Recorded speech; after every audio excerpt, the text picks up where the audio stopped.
Hey y'all, Ramdino here. Welcome back to another episode of Vermud. So this is like episode 3.0 slash 4.0. So basically this is the trail through Vermud in a lot of parts of it. So basically it's just an opening in the trees where you got rocks, roots, rain, and mud that pretty much populates it. There's no treadway. There's just rocks, roots, and mud, and they're awful slick. They'll reach up and bite you and grab you and pull you down and beat you senseless. So in any case, there was a lot of places, a lot of beaver ponds that were really neat. These were our main views. Didn't get a lot of ridge views, but these were our main views.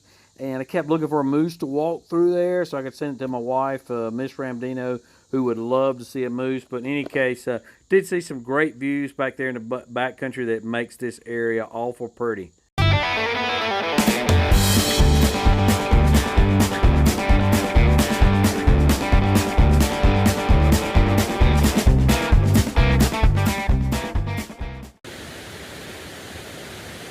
All right, this is day 3. This was our campsite. Come Along's already got his tent up, but this is pretty much it. We kind of made chicken salad out of chicken poop and found us a place. Got to the shelter, all the tent sites were taken, and of course the shelter was taken. So we hiked another 1.5 miles. Come Along just had this idea that there was just going to be a wonderful stealth site just right around the corner. So 1.5 miles later, after that water source, we found a wonderful stealth site. we found a semi-wonderful stealth site. So anyhow, no, we had a little white noise last night to help us go to sleep. Really neat little, I call it a river. I think it's listed as a brook on gut hooks, and it's coming through something called Hell Canyon or Hell something or another, I don't know. But anyway, nice little place here. A lot of water moved here. It's actually gone down since last night some. Not a whole lot, but a little bit. But pretty cool. So that's it. Packed up, everything is wet. I am putting on dry socks, even though I'm putting them in wet shoes. And we're gonna step in water very quickly, but I want to feel of some dry socks. Something about that just makes you feel all warm and fuzzy when you're on the freaking trail. Before you put them in your wet shoes. That's right, before you put them in your wet shoes. All right, we'll chat at our usual 20-minute check-in.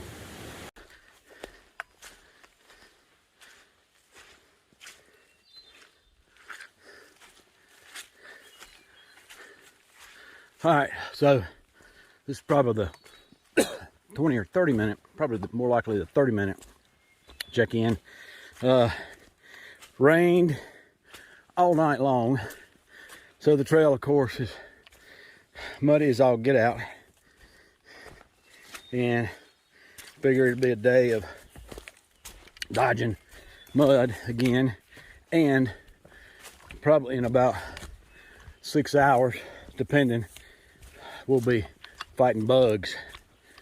So I think there's a Glastonbury tower. We're going to make that here.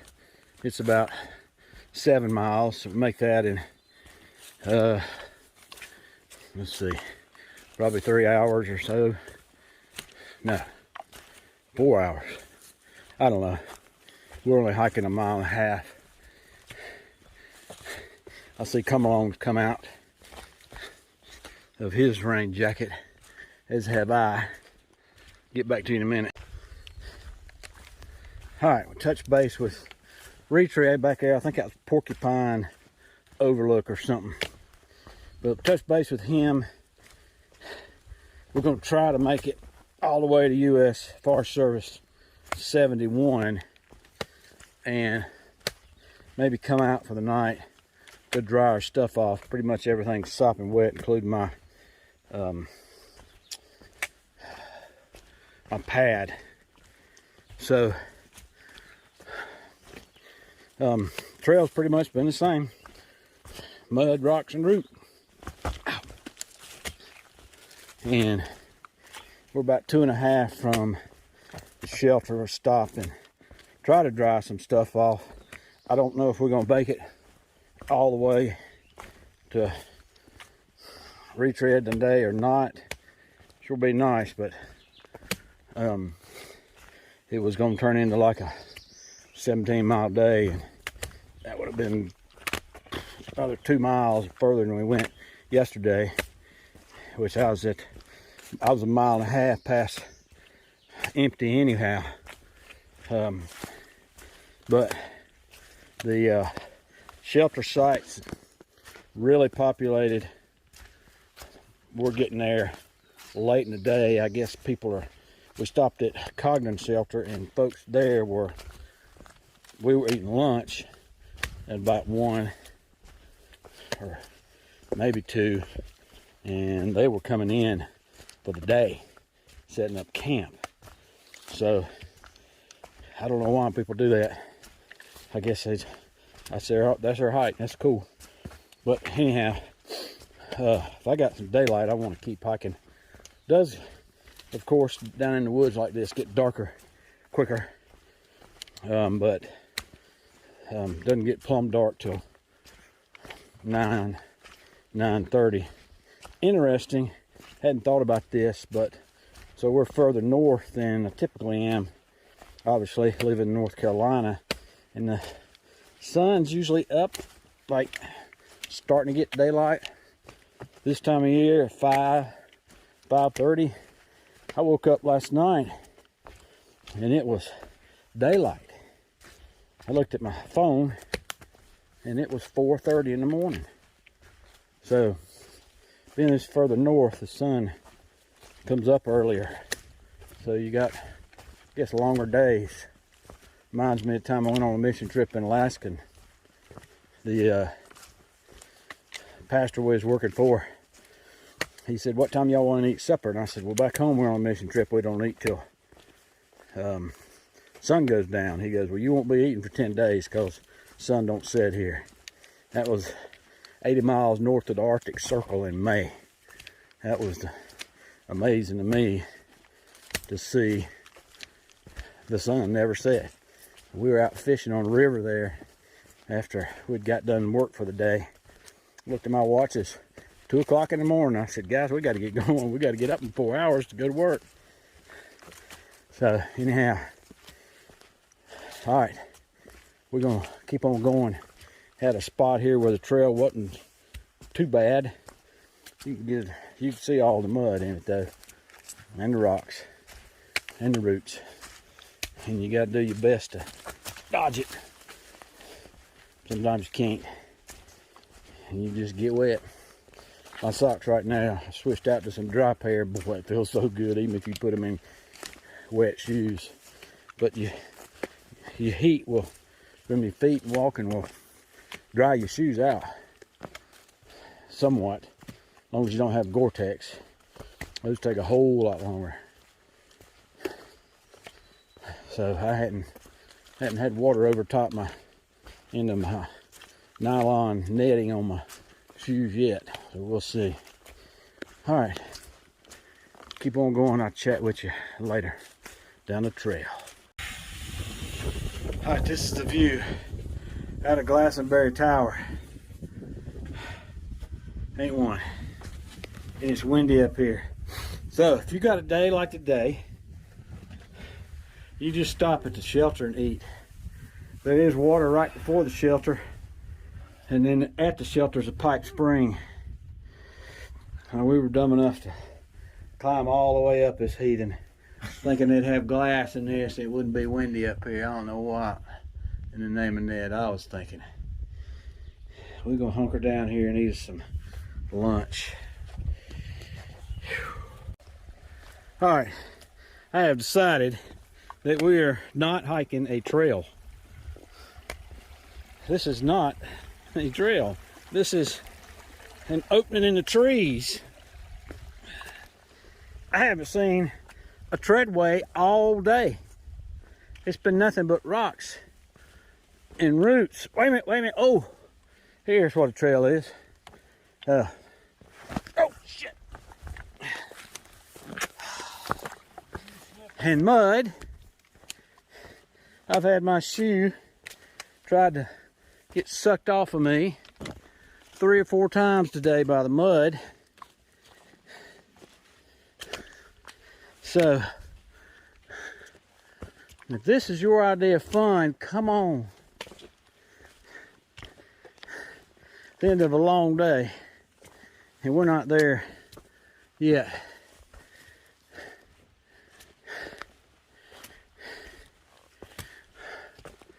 Let me turn this off. All right, on day 3, what we did is we met retread at US Forest Service 71. So we decided we were actually not due to meet him until the 4th day for resupply, but it had rained for 2 days. Everything I had was sopping wet: mattress, tent, clothes, all my socks and everything. And the trails being what they are here, a pathway through the woods and no treadway, they were beating me up, beating my feet up. I never get blisters, and I've got about 8 blisters on me. So we need to come in and dry stuff out and let those blisters heal. So we're going to take a 0 today. It's amazing what we have, how blessed we are. I don't know what we did to deserve it by having Don a retread here to look after us and to feed us and to provide a dry place where we didn't have to set up anything. So I'm going to show you a little bit about what we're having to do here. We'll flip this.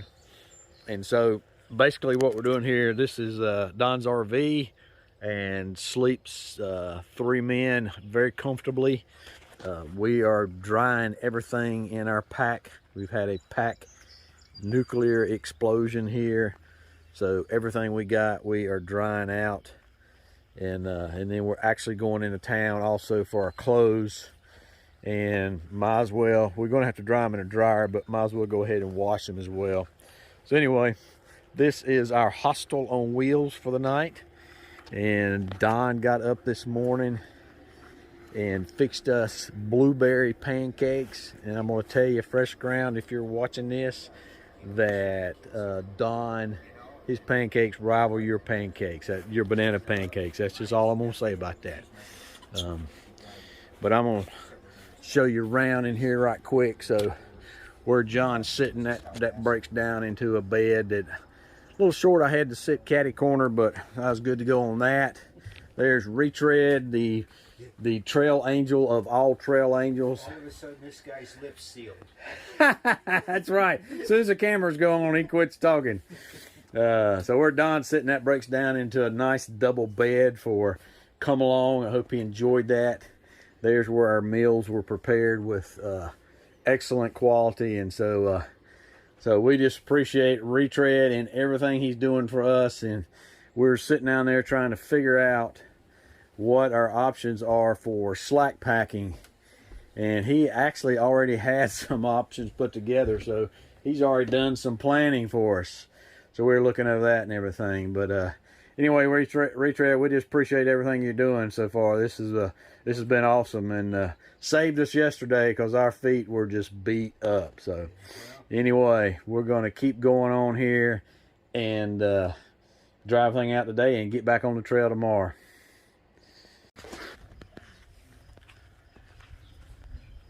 Forgot to mention, this is day 4. We are 0. And so one thing that I had not thought of, most of my stuff is made out of Dyneema. So while Dyneema doesn't absorb water, it will still hold water, and particularly if the inside gets wet. So I don't know if you can see that there, but it is damp. It is holding water there, and probably weighed twice what it originally weighed when it's completely dry. And then of course that thing right there, that's my mattress, and it doesn't absorb water, but it holds water as well, and it weighed at least twice what it weighed. So I don't know how many pounds of water weight we were carrying, but we were carrying quite a bit. And then my Tyvek ground sheet, it carried water too. So, you know, in and of itself, it's not a lot, but when you add all those things up together, plus wet clothes, you've probably gained several pounds. And when you're at 26 pounds and you gain 4 pounds, you're increasing your weight by, you know, what is that? Better than 2.6, so better than 10%. Another thing that gains a tremendous amount of water weight is your shoes. And here in Vermont, you've got to add mud to that. So they say every pound on your feet is like 5 pounds on your back. I think I'm carrying 20 pounds on my back right there with no pack on. Also, the mud will eat your socks up here. So these socks are now useless.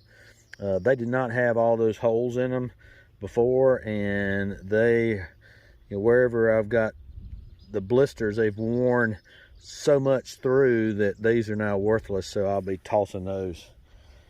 But the mud and the water and everything else here will just eat them up.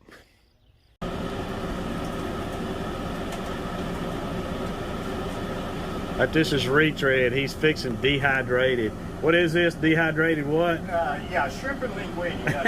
Just add water. Mountain House ain't got nothing on him. We got shrimp, linguine. We got some salad going on over there. Come Along, of course, is not lifting a finger to help him out.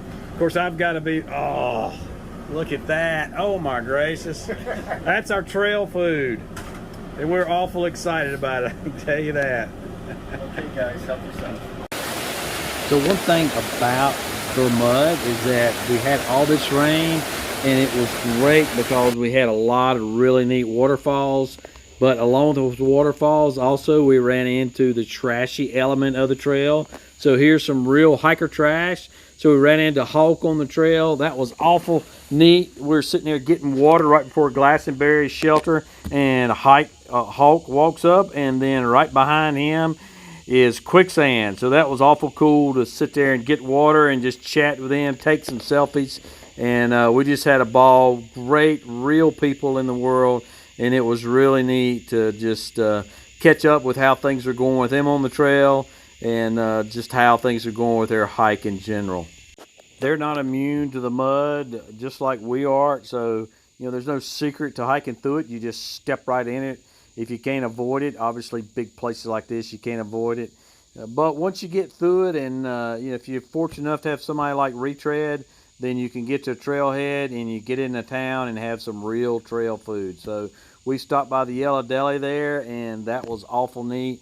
That is the best sandwich, bar none, I have ever had, I would say, in my life, was at the Yellow Deli. So I'd highly recommend you stop there in Rutland and get your sandwich at the Yellow Deli. Did not have a lot of views on this section of the trail, just because it's not a lot of ridge walks, and it rained the whole time, so you know it was cloudy and everything. This is actually taken from a place that's about 1/10 of a mile off the trail that we had to hike off the trail to get to, but it was one of the few within those day 5 and 6, I guess it was, that we got a view. So anyway, stay tuned. Got some more of the trail coming up. We are not done yet, and hopefully you'll get something out of that. As always, appreciate you, and we'll see you out there.